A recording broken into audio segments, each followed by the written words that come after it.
All right, everyone, so a lot of you want to know how to get this particular type of hairstyle. Well, it depends on the haircut as well as the products. As far as the haircut goes, you need to have the hair about right here, okay? Just about below the eyebrows to the bridge of the nose. It has to be layered like you see in through here.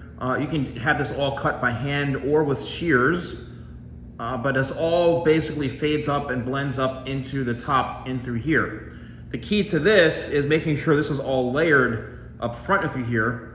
Styling wise, you're gonna have to use Tidal Wave, my #1 selling sea salt spray, shop.TheSalonGuy.com. Use code YouTube20 for 20% off. Spray this in while the hair is damp.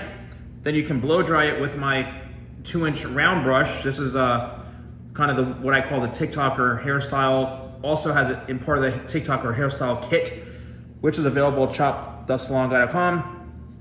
Roll this hair back like this, and you're gonna get those flips. You can also take your hands, bring it back like this, give it a couple of swirls like this, and then it'll basically fall into place. This works really great on pin straight hair, whether the hair is a little bit more fine or even thick hair, but you gotta have the right haircut. Definitely have to use the products like here. And again, use code YouTube20 at shop.TheSalonGuy.com.